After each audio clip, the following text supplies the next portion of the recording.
মার্কিন নির্মাতা শন বেকারের অ্যানোরা সিনেমায় যৌনকর্মীর ভূমিকায় অভিনয় করে প্রশংসা কুড়িয়েছিলেন মাইকি ম্যাডিসন।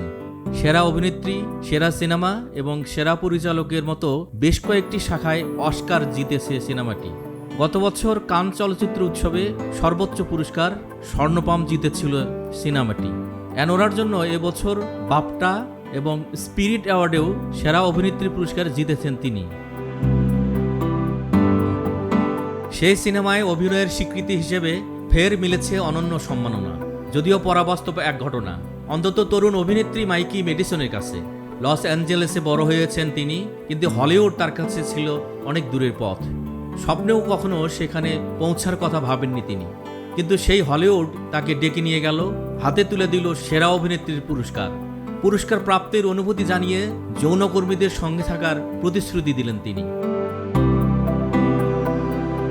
সেরা অভিনেত্রী হিসেবে নিজের নাম শোনার পর হতবাক হয়ে যান মাইকি। অ্যানোরা সিনেমার সহকর্মীদের একে একে আলিঙ্গন করে পরে মঞ্চে ওঠেন। ভীষণ আনন্দিত দেখাচ্ছিল তাকে। কেবল বলতে পেরেছিলেন দুটো বাক্য, এটা ভীষণ পরাবাস্তব, আমি খুবই নার্ভাস, তাই দেখে দেখে বলবো। মঞ্চে ওঠার আগে সহকর্মীদের কাছে রাখা ছিল লিখিত বক্তব্যটুকু। লিখিত বক্তব্যে মাইকি ম্যাডিসন বলেন, আমি লস অ্যাঞ্জেলেসে বড় হয়েছি, কিন্তু হলিউড সবসময় আমার কাছে অনেক দূরের মনে হতো। তাই আজ এখানে এসে দাঁড়ানোটা আমার কাছে সত্যি অবিশ্বাস্য। ধন্যবাদ নিয়ন, ফিল্ম নেশন, ইউনিভার্সাল, আমার অবিশ্বাস্য পরিবার, আমার মা, বাবা, আমার বোন, আমার ছোট ভাই এবং আমার যমজ ভাই মাইলসকে ধন্যবাদ আমার সবচেয়ে ভালো বন্ধু হওয়ার জন্য, যদিও এছাড়া ওর কোনো উপায় ছিল না। অ্যানোরা সিনেমায় একজন যৌনকর্মীর ভূমিকায় অভিনয় করেছেন মাইকি ম্যাডিসন। তাদের প্রতি কৃতজ্ঞতা জানিয়ে তিনি বলেন, আমি আবারও যৌনকর্মী সম্প্রদায়ের কাছাকাছি যেতে চাই, তাদের প্রতি সম্মান রাখতে চাই। আমি সবসময় তাদের সমর্থন করব, তাদের দিকে সবসময় সহযোগিতার হাত বাড়িয়ে রাখব। ওই সম্প্রদায়ের যেসব অবিশ্বাস্য মানুষ, যে নারীর সঙ্গে সাক্ষাতের সৌভাগ্য আমার হয়েছে, তারা ছিলেন আমার অবিশ্বাস্য অভিজ্ঞতার অংশ।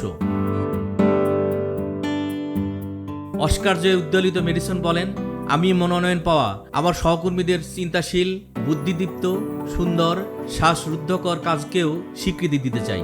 আপনাদের সঙ্গে একত্রে স্বীকৃতি পেয়ে আমি সম্মানিত। আমার একটি স্বপ্ন সত্যি হয়েছে। আমি সম্ভবত আগামীকাল ঘুম থেকে উঠব। শনকে অনেক ধন্যবাদ, তোমার প্রতি শ্রদ্ধা, তোমার কারণেই এত কিছু। সাজু আহমেদ, বৈশাখী সংবাদ, ঢাকা।